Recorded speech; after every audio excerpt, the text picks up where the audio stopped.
বিজ্ঞানবাদ অনেক কিছু অনুমান নিয়ে আগায়। আমাদের অনুমান হোক, যাই হোক সবাই বিজ্ঞানের আন্ডারে থাকতে হবে। সূর্য যখন খালি চোখেই দেখা যায় হলুদ। কিন্তু আসলে এটা হলুদ না, এটা সাদা। বিজ্ঞানের আলাদা নিজস্ব একটা বিলিফ সিস্টেম আছে। বিজ্ঞান বলে যে এখানে যা সত্য তাই হবে। আপনার আস্থা রাখেন বা না রাখেন কোনো যায় আসে না। বিজ্ঞান আমাদের ট্রুথ দেয়। এটা কিন্তু কোনো সায়েন্টিফিক বাক্য না, এটা একটা ফিলোসফিক্যাল বাক্য। তার মানে এটা আপনাকে বিশ্বাস করতে হচ্ছে। ইউনিভার্স কোনো অ্যাক্সিডেন্ট না, এমনি হয়ে গেছে বা অথবা অ্যাক্সিডেন্টালি হয়ে গেছে, এরকম কোনো ফেনোমেনন আমরা পাই না। সায়েন্টিফিক যেটা বললাম এটা ফিজিক্স থেকে এসেছে। বিগ ব্যাং অনেক ইনর্মাস হওয়ার পরও যে আমাদের ইউনিভার্স অস্তিত্বে এসেছে তা খুবই অসম্ভাবনীয়। বিগ ব্যাং এর আগে অনেকগুলো বাবল ইউনিভার্স ছিল। আস্তে আস্তে তার একটা ইউনিভার্স সৃষ্টি হয়েছে। ব্ল্যাক হোল দিয়ে ইন্টার করলে আমরা একটা ইউনিভার্স পাবো, আর একটা ইউনিভার্স পাবো। আজকে আমরা এপিসোড 4-এ বিজ্ঞানবাদী খণ্ডন নিয়ে আলোচনা করব। বিজ্ঞানবাদী খণ্ডন আগে কনটেক্সট দেওয়া উচিত। বাংলাদেশে অনেকে, যেমন একজন সফটওয়্যার ইঞ্জিনিয়ার আছে, তিনি ট্রাই করছিলেন যে জিনের অস্তিত্ব প্রমাণ করা যায় কিনা। এটার জন্য তিনি গ্রামে গঞ্জে গিয়েছিলেন এবং তিনি দেখার চেষ্টা করেছিলেন যে আসলে জিনের অস্তিত্ব আছে কিনা, এবং তিনি বিভিন্ন গ্যাজেট ম্যাজেট ইউজ করছিলেন। এখানে বলে রাখা ভালো, তিনি প্রাইমারি যে অ্যাজাম্পশন যে জিন হচ্ছে ফিজিক্যালি ডিটেক্টেবল, মানে ডিটেক্ট করা যাবে কোনো একটা মেশিন দ্বারা, এটা কিন্তু ফল্টি। কারণ তিনি ধরে দিচ্ছেন যে জিন হচ্ছে ফিজিক্যালি দেখা যায় বা এটা কোনো আলোর তরঙ্গের মতো জাস্ট ভিজিবল না। যেমন অনেকগুলো তরঙ্গ আছে যেগুলো আমাদের চোখের জন্য মানে সেন্সিবল না, আর কি, দেখা যায় না, যেগুলো ইনভিজিবল লাইট বলা হয় বা ইনভিজিবল যেসব তরঙ্গ আছে সেগুলো। তো এখন উনি যদি এটাকে অনুমান হিসেবে ধরে নেয় তাহলে এখানে খাটবে না। কারণ উনি এখানে কি ডেফিনেশন ইউজ করতেছেন তারও একটা গুরুত্ব আছে। এখানে বিজ্ঞানবাদ ধরেই নেয় যে সবকিছু ফিজিক্যাল, সবকিছু হচ্ছে ম্যাটেরিয়াল। প্রকৃতিবাদ বা ম্যাটেরিয়ালিস্ট যারা আছে তারা ন্যাচারালিস্ট। তো ন্যাচারালিস্ট কি? ন্যাচারালিস্ট কারা? ন্যাচারালিস্ট যারা ন্যাচারালিজম আইডিওলজি ফলো করে। ন্যাচারালিজম আইডিওলজি মানে প্রকৃতি শুধু আপনি ফিজিক্স না, কেমিস্ট্রি, বায়োলজি এবং অন্যান্য ফিল্ড যেগুলো আছে সায়েন্সের, সেগুলো দিয়ে আপনি নির্ধারণ করতে পারবেন প্রকৃতি আসলে কি, এবং প্রকৃতির রিয়েলিটি কি বা প্রকৃতি কি সেটা নিয়ে। কিন্তু অন্য ফিল্ড যেমন ইতিহাস, তা এটা করতে পারবেন না। বা অন্য ফিল্ডে যেমন আপনারা ধরেন আলকেমি তো অবভিয়াসলি একটা নন বা সিউডো সায়েন্স একটা, অর্থাৎ মিথ্যা বিজ্ঞান। তো এরকম কোনো ফিল্ডের জায়গা নেই, যা ট্রু আসলে জায়গা নেই। আলকেমি একটা সিউডো সায়েন্স। তবে আমি যেটা বলতে চাচ্ছি সেটা বিজ্ঞানবাদ অনেক কিছু অনুমান নিয়ে আগায়। এখন এই যে অনুমান নিয়ে তিনি আগাইছেন যে জিন ফিজিক্যালি ভিজিবল বা এটা ফিজিক্যালি ভিজিবল, জাস্ট আমাদের চোখের জন্য ভিজিবল না, আমরা গ্যাজেট দ্বারাই করতে পারবো, এটা সায়েন্টিফিক না, কোনোভাবেই সায়েন্টিফিক না। কারণ তিনি ধরে নিছেন। এখন ধরে যেটা নিছে, অনুমান নিয়ে আগাইছেন, সেটা এই অনুমানটাকে আসলে সায়েন্টিফিক কিনা সেটাকে দেখতে হবে। এখন বিজ্ঞানবাদ যেটা বলে আমাদের অনুমান হোক, যাই হোক সবাই বিজ্ঞানের আন্ডারে থাকতে হবে, বিজ্ঞানের লেন্সে পর্যবেক্ষণযোগ্য হতে হবে। কিন্তু আমি যদি বলি বিজ্ঞান সত্য দেয়, বিজ্ঞান আলটিমেট সত্য দেয়। এখন বিজ্ঞান আলটিমেট সত্য দেয়, এটা কি পর্যবেক্ষণযোগ্য বা এটা কি আমি এক্সপেরিমেন্টে ফেলাতে পারবো বা ল্যাবে যে টেস্ট করতে পারবো? বা এই কথাটার পিছনে কি কোনো ওজন আছে যা গ্র্যাভিটিদের আকর্ষণ হচ্ছে, বা এটার পিছনে কোনো ইলেকট্রন আছে বা অনুপরমাণুর কোনো আচরণ আছে? কিছুই না। এটা পুরোপুরি নন ফিজিক্যাল। যেমন কনসাসনেস, যদি কনসাসনেস এটা ডিবেট আছে যে আসলে এটা কোনো ফিজিক্যাল প্রপার্টি নাকি নন ফিজিক্যাল প্রপার্টি, এটা নিয়ে ডিবেট আছে। এটাকে বলা হয় the hard problem of consciousness neuro সায়েন্সের ভাষায়। কারণ এটা এখনও ডিবেটেবল যে এটা কি আসলে ফিজিক্যাল নাকি নন ফিজিক্যাল। হাইলি সাজেস্টেবল যে এটা আসলে নন ফিজিক্যাল। এবং বেশিরভাগ ফিলোসফাররা যখন যেমন জেপি মরল্যান্ড প্রায় 100 জনের মতো নিউরো সায়েন্টিস্টের সাথে কথা বলার পর তিনি দেখলেন যে আসলে এটা আসলে নন ফিজিক্যাল, এবং অনেকে এটার সাথে একমত। তিনি একটা জায়গায় লেকচার দিচ্ছিলেন যেখানে নিউরো সায়েন্টিস্ট বেশিরভাগই তার সাথে একমত ছিল। এবং জাস্ট একমত ছিল না কারা, তারা জাস্ট স্টুডেন্ট যারা মাত্র পড়ালেখা শুরু করছে বা নিউ ফ্রেশার, তারাই মূলত তার সাথে লড়াই করছে যে আসলে এটা তো ফিজিক্যাল হওয়ার কথা, কেমিক্যাল আছে ব্রেনে, সেগুলো দিয়ে আচরণ। এখন কনসাসনেস আপনি যদি ব্রেনকে 2 ভাগে ভাগ করেন, আপনি কেটে কেটে দেখবেন যে আসলে এটা কোথাও অস্তিত্ব নাই, দৈর্ঘ্য প্রস্থ উচ্চতা নাই, কোনো ডাইমেনশন নাই, এটা কোনো অবজেক্টও না, কিছুই না, কোনো সাদা অংশ না যেটা আপনি দেখলে বুঝতে পারবেন এটা স্পেশিয়াল ডাইমেনশন, কিছুই নেই। সুতরাং এটা একটা নন ফিজিক্যাল প্রপার্টি। এছাড়া মেমোরি কোনো স্পেশাল ডাইমেনশন নেই, কোথাও পিন পয়েন্ট করে বলতে পারবেন না যে ব্রেনের এই অংশে মেমোরি অবস্থিত, কথা বলতে পারবেন না, এবং কি এর পেছনে দৈর্ঘ্য, প্রস্থ, উচ্চতা কিছুই নেই। এটাকে কঠিন পদার্থ কিনা তরল পদার্থ কিনা কোনো বোঝার উপায় নেই। তাই এটা মেমোরিও একটা নন ফিজিক্যাল প্রপার্টি। যেখানে সায়েন্স ধরে নেয় বা বিশেষ করে নেয় যে মেমোরি হচ্ছে একটা ম্যাটেরিয়াল ট্রেস। যেমন হচ্ছে আপনি যখন হাঁটার মধ্যে দেখবেন যে আপনার পায়ের ছাপ পড়ে আছে। মেমোরিও একটা পায়ের ছাপের মতোই ম্যাটেরিয়াল ছাপ। এটাই হচ্ছে পার্থক্য। এবং এই ম্যাটেরিয়াল ছাপ এবং অন্যান্য যেসব অনুমান আসতে আগায় সেগুলো কিন্তু মেটাফিজিক্যাল অনুমান। অর্থাৎ এগুলো তার পিছনে কোনো প্রমাণ নেই, তাও তার ধরে নেয়। যেমন আগে রেভলিউশনের আগে মানুষ মনে করতো যে এই ওয়ার্ল্ডকে অর্গানিজম হিসেবে দেখতো, মানে ভাষাটা ছিল অর্গানিজম। ওয়ার্ল্ডকে অর্গানিজম ভাবতো, এমনকি অবজেক্ট সেগুলোকে অর্গানিজম আকার দেখা হতো। কিন্তু রেভলিউশনের পরে যেটা করা হয়, মানুষকে মেকানিক্যাল হিসেবে দেখা হয়। মানুষ না, শুধু সব কিছুকে, জীব বস্তু সবই মেকানিক্যাল, কোনো অর্গানিজম হিসেবে দেখা হয় না। তো এমনকি এক পর্যায়ে আসে যে গডকেও মানুষ ইঞ্জিনিয়ার বলা শুরু করে। যদিও নাস্তিকরা তখন বলে যে গড হচ্ছে ফেইল্ড ইঞ্জিনিয়ার, মানে তিনি ফেল করছেন, এরকম একটা তত্ত্ব নিয়ে আসে সায়েন্স রেভলিউশনের সময়। তো এইভাবে আস্তে আস্তে ভাষা পরিবর্তন হয়, তখন আস্তে আস্তে মানুষ বিজ্ঞানবাদী রূপ দেয়। এবং আজকে আমরা দেখতে পাচ্ছি যে এত পরিমাণ রূপ দিচ্ছে যে সফটওয়্যার ইঞ্জিনিয়াররা হচ্ছে এখন যাচ্ছে জিনের অস্তিত্ব কিনা প্রমাণ করতে বাংলাদেশে। আর টিভিতে দেখানো হয়েছিল, যাই হোক। তো এখন এই বিজ্ঞানবাদে খণ্ডন কারা করছেন? খণ্ডন মূলত করছে থমাস কুন, উইলিয়ার্ড কুইন এবং অন্যান্য যারা আছে। এমনকি কার্ল পোপার নিজেও স্বীকার করছিলেন যে আসলে এটা করা উচিত না, এবং কি তিনি সরি বলেছেন। এটা অনেক কাহিনী আছে, স্টোরি বা ইতিহাস আছে। এবং কার্ল পোপার তিনি মনে করতেন যে আমরা সায়েন্টিফিক থিওরিকে ফলসিফাই করতে পারবো, মানে যদি ফলসিফেবল না হয় তাহলে সেটা সায়েন্স না, এরকম ব্যাপারটা এরকম না, মানে টেস্টেবল হতে হবে। টেস্টেবল হলে যে সায়েন্স ব্যাপারটা এমন না। তিনি জাস্ট বলতেছেন যে যদি এটা ফেল্ড হয় তাহলে আমরা এটা করবো না, আমরা এটা গ্রাহ্য করবো না। এখন হচ্ছে কার্ল পোপারকে চ্যালেঞ্জ করছে মূলত থমাস কুন এবং হচ্ছে কার্ল পোপার ডিবেট ছিল, লিটারেচার ডিবেট। সেখানে হচ্ছে আপনার হচ্ছে স্টিভেন ফুলার, তিনি একটা বই লেখেন থমাস কুন ভার্সেস কার্ল পোপার। সেখানে স্পষ্টভাবে বলা ছিল যে কার্ল পোপার আসলে হার মানছেন, তিনি ফলসিফিকেশন টেস্ট হচ্ছে অনেক কিছুতে তিনি বলেছেন যে ব্ল্যাক হোলস আছে, বা মানে লুপ হোলস আছে আর কি।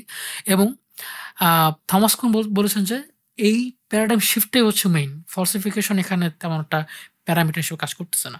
তো আস্তে আস্তে বিজ্ঞানবাদ এভাবে সরে যাচ্ছিল, কিন্তু সোশ্যাল স্ট্রাকচার এবং হচ্ছে আমাদের হচ্ছে আইডিওলজিক্যাল কারণে এটা এখনো জীবিত আছে। তো বিজ্ঞানবাদের আরেকটা অবজেকশন দেওয়া যায়, যেমন হচ্ছে বিজ্ঞান নিজেই সত্যতা দেয়, যে এটা যেমন বললাম সেন্টেন্স হচ্ছে সেলফ কন্ট্রাডিক্টরি, ঠিক তেমন একটা যুক্তি দেওয়া যায়, সেটা হচ্ছে যে অ্যাজামশনগুলো হচ্ছে ফিজিক্যাল কিনা। অ্যাজামশনগুলো যদি ফিজিক্যাল হয়, যেমন ধরেন আমরা একটা অ্যাজামশন দিলাম যে পানিতে মাছ থাকে।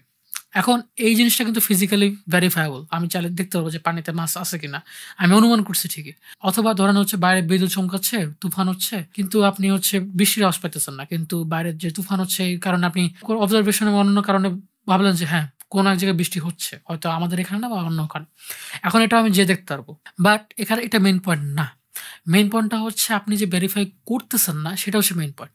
যেমন ধরেন টেস্টিমোনিয়াল নলেজ, যেমন হচ্ছে সূর্য হচ্ছে কেন্দ্রে, পৃথিবীর চারদিকে ঘুরে। এখন আমি কিন্তু রকেট দিয়ে যাই নাই, দেখে আসি নাই যে আসলে তারা করে কিনা, আমরা জাস্ট এটা পড়ে আসছি, বিজ্ঞান বইতে ছিল, দেখছি, পড়ছি, লজিক্যাল লাগছে, মানছি।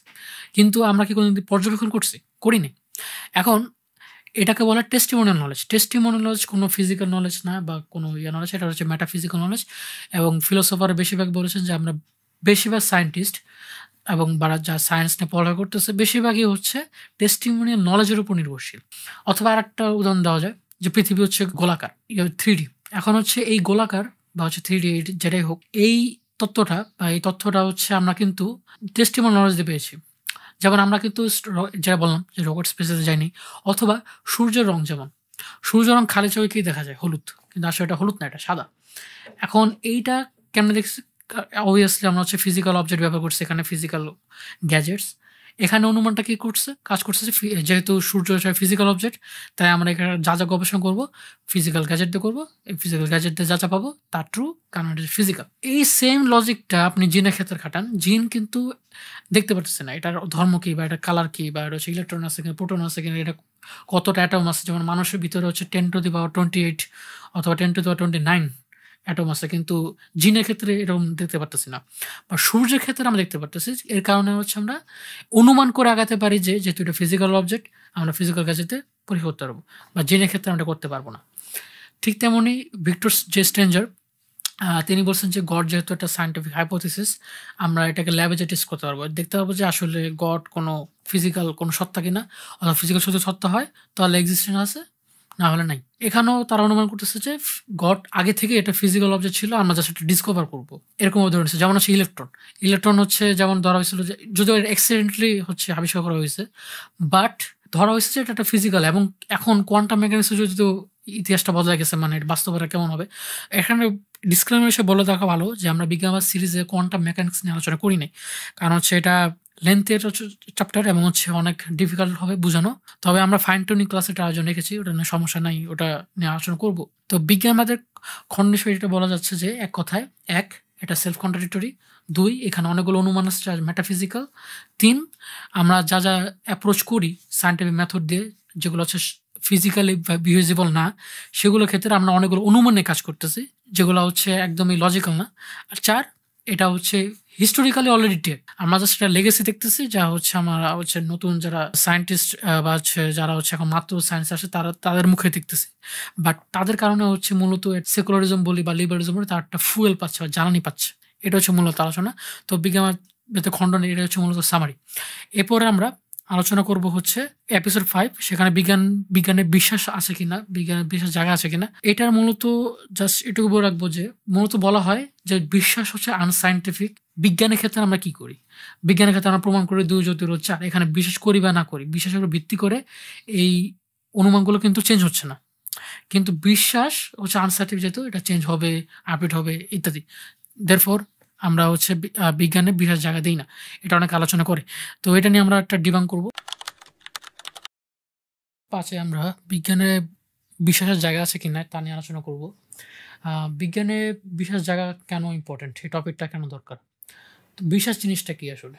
বিশ্বাস হচ্ছে আপনি কোনো কিছুর উপরে আস্থা রাখতেছেন। এখন আপনি বলবেন যে যারা বিজ্ঞানী বা হচ্ছে বিজ্ঞানবাদী যারাই বলেন, বিজ্ঞানবাদী উভয়ই বলে যে বিজ্ঞান হচ্ছে সংখ্যা নিয়ে কাজ করে এবং হচ্ছে তথ্য নিয়ে কাজ করে, অবজারভেশন নিয়ে কাজ করে, রিয়েল লাইফ ম্যাটেরিয়াল নিয়ে কাজ করে।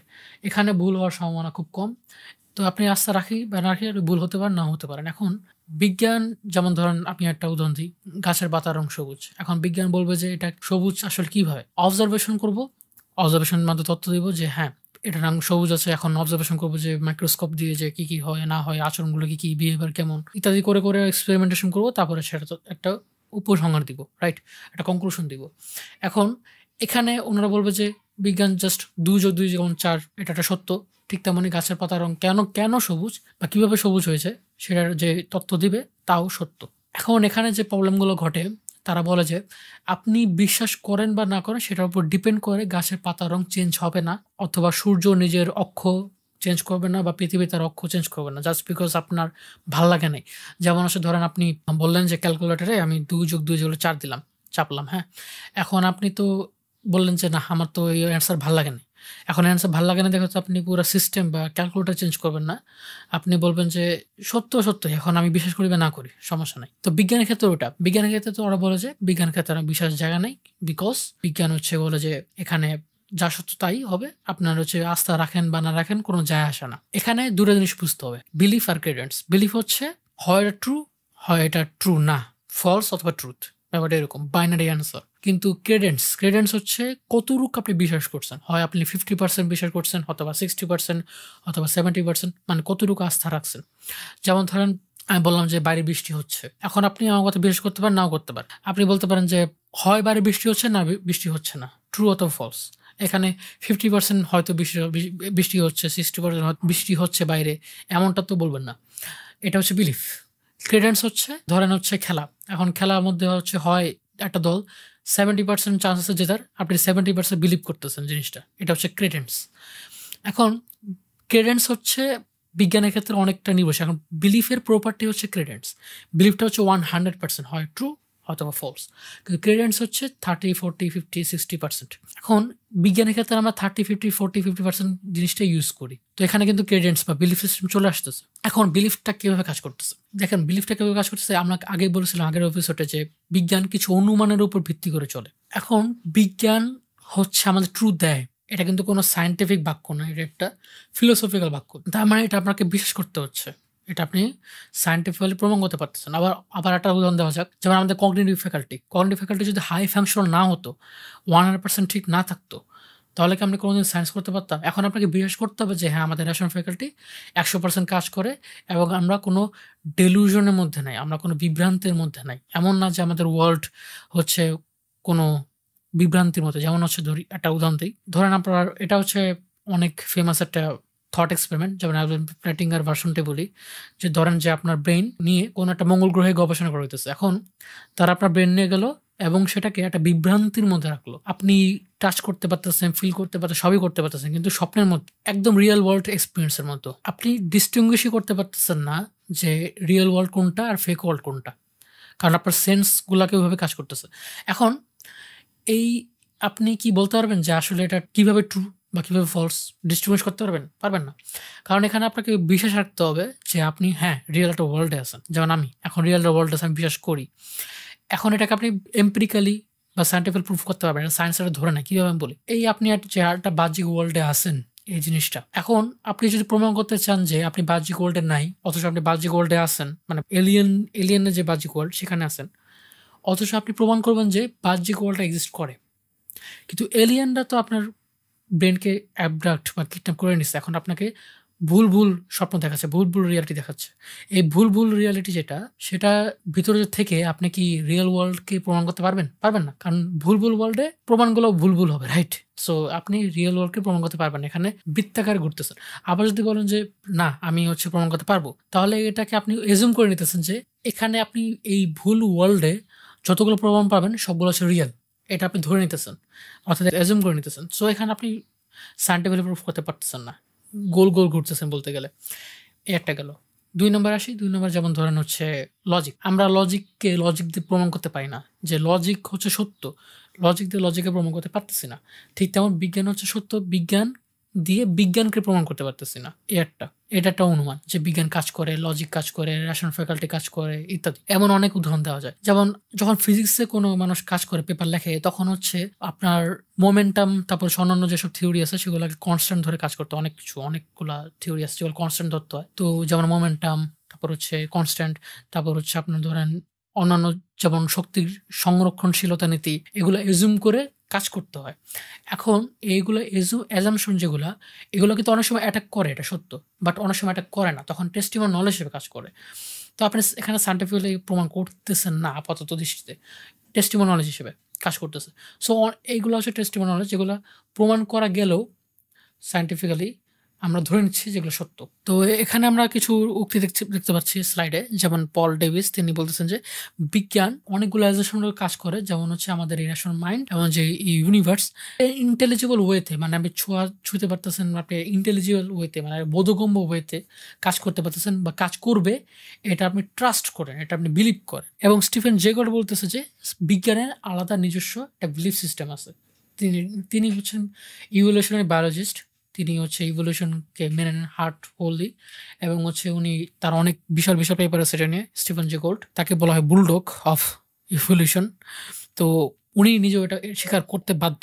এবং আমরা যদি দেখি পরবর্তী ইয়েতে, রুপার্ট শেলড্রাক, তিনি একজন ফিলোসফার, তিনি একজন অ্যাগনস্টিক, মানে অ্যাগনস্টিক অথবা এথিস্ট। তিনি প্রায় 10টার মতো লিস্ট দেন যেখানে বিজ্ঞান ধরে নেয় যে এগুলো সত্য এবং এই অনুযায়ী আমরা কাজ করব।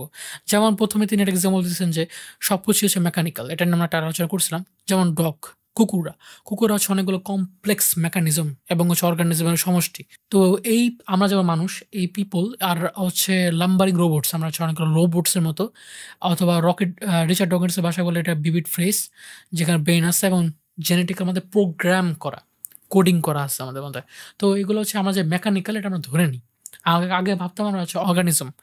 এরপর হচ্ছে অল ম্যাটার, মানে সবগুলা পদার্থ হচ্ছে আনকনশাস, মানে এদের চিন্তা শক্তি নাই, এটা আমরা ধরে নিই। চিন্তা শক্তি আসে নাকি না এটা কিন্তু এটা আমরা বলবো। তারপর হচ্ছে ম্যাটার এবং এনার্জি, এগুলো হচ্ছে অ্যামাউন্ট কেমন হওয়া উচিত। তারপর হচ্ছে নেচারের যে নিয়ম কানুন, এগুলো ফিক্স কিনা। তারপর নেচার মানে প্রকৃতি হচ্ছে পারপাসলেস, ব্লাইন্ড, এটা রিচার্ড ডকিন্সের একটা কথা। তারপর হচ্ছে বায়োলজিক্যাল ইনহেরিটেন্স, মানে আমাদের ডিএনএর মাধ্যমে এক থেকে আরেক যাচ্ছে। তারপর হচ্ছে মাইন্ড হচ্ছে আপনার ভিতরের কার্যকলাপ, এটা কোনো নন ফিজিক্যাল জিনিস না। তারপর মেমোরি, এগুলো হচ্ছে ম্যাটেরিয়াল ট্রেস। তারপর আনএক্সপ্লেইনড কিছু ফিনোমেনা আছে যেমন টেলিপ্যাথি, এগুলো হচ্ছে ইলুজরি। এবং মেকানিস্টিক মেডিসিন হচ্ছে একমাত্র জিনিস যা কাজ করে, কিন্তু অন্যান্য মেডিসিন যেমন ঘরোয়া মেডিসিন সেগুলো কাজ করে না, যেমন হোমিওপ্যাথি। এগুলো আমরা ধরে নিই। এখন এই যে জিনিসগুলো যেমন হচ্ছে কনসাসনেস ব্যাপারটা আসে, এটা একটা উদাহরণ দিই। কনসাসনেস হচ্ছে নন ফিজিক্যাল প্রপার্টি। এখন নিউরো সায়েন্সের ভাষায় এটাকে বলা the hard problem of consciousness. যেমন ধরেন আপনি একটা স্ট্রবেরি খাচ্ছেন, এটা হামজোজিসের ফেমাস একটা উদাহরণ। আপনি একটা স্ট্রবেরি খাচ্ছেন, স্ট্রবেরি যে স্বাদ আপনি যেটা পাবেন আমি কিন্তু সেটা পাবো না, দুজনে ভিন্ন স্বাদ পাবো। বা কেউ যদি করলা শাকসবজি খায় তার কাছে তিতা লাগতে পারে, কিন্তু আমার কাছে তিতা নাও লাগতে পারে। এক একজনের কাছে স্বাদ এবং অনুভূতি এক এক রকম, কিন্তু এক এক রকম হওয়ার কথা না। আপনার কাছে যেমন সেম কেমিক্যাল প্রপার্টি আছে, আমার কাছেও সেম কেমিক্যাল প্রপার্টি আছে। অ্যামাউন্টটা হয়তো দিশে যেতে পারে, কিন্তু অ্যামাউন্টের ভিত্তি অনেকের সেমও আছে। এখন হচ্ছে এই কারণে তো টেস্ট সেম হওয়ার কথা। আপনি যে টেস্ট পাচ্ছেন আমিও সেই টেস্ট পাওয়ার কথা, কিন্তু আমি আর আপনি সেম টেস্ট পাচ্ছি না। এই চিন্তা শক্তিটা আসলে ডিফারেন্ট। এই ডিফারেন্ট থাকার কারণে প্রশ্ন আসে যে ডিফারেন্ট হবে কেন? মেকানিক্যাল ওয়েতে আমরা ওটা প্রমাণ করতে পারতেছি না, এমনকি ব্রেনকে ২ ভাগ করার পরও আমরা হচ্ছে পাচ্ছি না কোথাও যে কনসিয়াস আছে বা চিন্তাশক্তি। চিন্তাশক্তির দৈর্ঘ্য, প্রস্থ, উচ্চতা নেই, ডাইমেনশন নেই, দেয়ারফর নন ফিজিক্যাল প্রপার্টি। এখন আপনি বলবেন নন ফিজিক্যাল প্রপার্টি যেটা কোনো মানে দৈর্ঘ্য, প্রস্থ, উচ্চতা নেই, সেটা কিভাবে হচ্ছে একটা জিনিসকে মুভ করবে বা একটা জিনিসকে চালাবে? যেমন গড হচ্ছে আমরা বলি নন ফিজিক্যাল প্রপার্টি। তো এটার উদাহরণ দিই। আমাদের ব্রেন, যেটা বললাম, ব্রেন হচ্ছে ব্রেইন আর মাইন্ড দুটো আলাদা, ব্রেইন আর চিন্তাশক্তি দুটো আলাদা। এখন চিন্তাশক্তি যেটা হয় সেটা হচ্ছে যে আমি মনে করলাম চিন্তা করলাম আমি বসে আছি, আমি যদি বলি আমি দাঁড়াবো, আমি দাঁড়াতে পারবো। তো এখানে চিন্তাশক্তির দ্বারা আমি নিজেকে কন্ট্রোল করতে পারবো, কন্ট্রোল চাইলে নাও করতে পারবো। মানে এটা আমার কন্ট্রোলের মধ্যে আছে। তো জেপি মর্ল্যান যিনি ফিলোসোফার, তিনি ব্যাপারটা এভাবে দেখছেন যে ডুয়ালিজম জিনিসটা, এর আগে আমি রেনে দেখাতে কথা বলি যে মেকানিক্স অফ দ্য ওয়ার্ল্ড হচ্ছে কোনোভাবে স্পিরিচুয়াল ওয়ার্ল্ডের সাথে সম্পর্ক। স্পিরিচুয়াল ওয়ার্ল্ড হচ্ছে আমার মেকানিক্যাল ওয়ার্ল্ডকে কন্ট্রোল করতেছে। জেপি মর্ল্যান এভাবে সাজেছেন যে আমার স্পিরিচুয়াল ওয়ার্ল্ড থেকে কমান্ড আসতেছে, মানে আমি স্পিরিচুয়াল ওয়ার্ল্ড বলতে আমার যে নন ফিজিক্যাল প্রপার্টি যেমন কনসাসনেস, সেখান থেকে একটা কমান্ড আমি বলতেছি যে আমি এখন বসবো। সেটা হচ্ছে সেটা ফিজিক্যাল প্রপার্টিকে কজ করতেছে যাতে আমি বসে থাকি বা হচ্ছে লড়াচড়া করবো বা আমি হাত নাড়াবো, যে যেমন নাড়াচ্ছি। ব্যাপারটা এইভাবে কাজ করে, এটা অনেক ডিটেলসে আলোচনা। তো এইভাবে হচ্ছে বিজ্ঞান অনেকগুলা বিশ্বাসের উপর নির্ভর করে চলে আসতেছে। তো বিজ্ঞানে যে বিশ্বাস নাই এটা আসলে ভুল। এগুলো কিন্তু অ্যাজাম্পশন যেগুলো 100% মানার লাগে। 60% মানলাম, 70% মানলাম, ব্যাপারটা এমন না। ক্রেডেন্সের ব্যাপারে আসি। ফিজিক্যাল প্রপার্টি নিয়ে যারা অ্যাজুম করে বা অ্যাজুম করেও না, গবেষণাযোগ্য, সেগুলোর ব্যাপারে আমরা ক্রেডেন্স রাখি যে হ্যাঁ এটা 60% হয়তো হবে, 70% হয়তো হবে। এই হয়তোর মধ্যে বিশেষ জড়িত আছে, হয়তোর মধ্যে ক্রেডেন্স জড়িত আছে। আমার মনে আছে যতটা, যে একটা কমেন্ট আমি দেখেছিলাম যে অনেকে বলতেছিল বিজ্ঞানের বিশেষ জায়গা নাই। বিজ্ঞানীরা যেটা করে সেটা হচ্ছে তারা ধরে নেয় যেটা না হতে পারে, হতে পারে, হলে হবে, না হলে নাই। এটাও কিন্তু একটা ট্রাস্ট, যেটা হলে হবে, না হলে হবে, এটা একটা ট্রাস্ট। বাংলাদেশে একটা চ্যানেল আছে এখনো, সেই চ্যানেল নাম বললাম না। সেই চ্যানেলে হচ্ছে ভিডিওর পরে ডিলিট করা হয়। কমেন্টে আমি কমেন্ট করার পর সেখানে হচ্ছে মূলত বলা হচ্ছিল যে ভিডিওতে আপনার পার্সোনাল ট্রুথ আছে, এই পার্সোনাল ট্রুথ বিজ্ঞানে আনতে যায়েন না। যেমন কুকুর আমাকে কামড়াবে না, কিন্তু কুকুর আসলে নর্মালি কামড়ায়, কিন্তু আমার কুকুর কামড়াবে না, এটা হচ্ছে পার্সোনাল ট্রুথ। আমার ক্ষেত্রে সত্য, কিন্তু আপনার ক্ষেত্রে না হতে পারে, আপনাকে কামড়াতে পারে। এটা আসলে পার্সোনাল ট্রুথ বলতে কিছু না, এটা পার্সোনাল মতবাদ। এই পার্সোনাল মতবাদ হয় ট্রু হবে, হয়তো রং হবে। এটা আবার পারসেপশনের উপর নির্ভর করতেছে। পারসেপশনও ট্রু হবে নাকি রং হবে, এখানে ট্রুথ এলিমেন্ট কাজ করছে। মেটাফিজিক্স অন্য একটা বিষয়, এখানে ফিজিক্সের বিষয়টা আসে আগে। তো এইভাবে সায়েন্স হচ্ছে অনেকগুলো অন্য কাজ করে, ক্রেডেন্সের উপর কাজ করে। এখন আমরা যেটা বলতেছিলাম যে ক্রেডেন্স ব্যাপারটা ফিজিক্যাল প্রপার্টির উপরে। এখন ফিজিক্যাল প্রপার্টির উপরে আপনার নির্ভর করতে হবে যে 60% কাজ করে নাকি 70 কাজ করে, এটা বলতে হবে। মেবি শব্দ ইউজ করবেন, মেবির মধ্যেই হচ্ছে ক্রেডেন্সটা জড়িত। এখন আমি যেটা বলছিলাম যে কমেন্টের ব্যাপারে, কমেন্টে বলছিলাম যে পার্সোনাল ট্রুথ বলতে আসলে কিছু না, কিন্তু উনি বলতেছেন যে পার্সোনাল ট্রুথ হচ্ছে পর্যবেক্ষণযোগ্য না। এখন উনি মেটাফিজিক্স আর হচ্ছে পর্যবেক্ষণযোগ্য না এটার ব্যাপারে গোলায় ফেলছেন। পার্সোনাল ট্রুথ বলতে আসলে কিছু নাই, আপনার যেটা আছে পার্সোনাল মতবাদ। এখন সেটা হতে পারে আমি মনে করি যে কালকে বৃষ্টি হবে, এটা পার্সোনাল মতবাদ। এটা ট্রু হবে না হবে এটা ব্যাপার করে না, কিন্তু এটা পার্সোনাল মতবাদ। এমনকি পার্সোনাল মতবাদও ট্রু হবে নাকি রং হবে সেটা জড়িত আছে, যেমন আমি যেটা বললাম বৃষ্টি হবে নাকি না। তো সব কিছুর মধ্যেই ট্রুথ এলিমেন্ট জড়িত। হয় ট্রুথ এলিমেন্ট এসে কাজ করবে, হয় জিরো ট্রুথ এলিমেন্ট এসে কাজ করবে। জিরো ট্রুথ এলিমেন্ট হলে চলে মিথ্যাই হবে।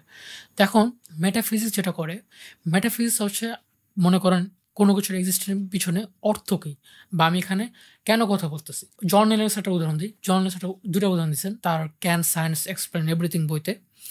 তিনি বলতেছিলেন যে একটা গাড়ি চলতেছে।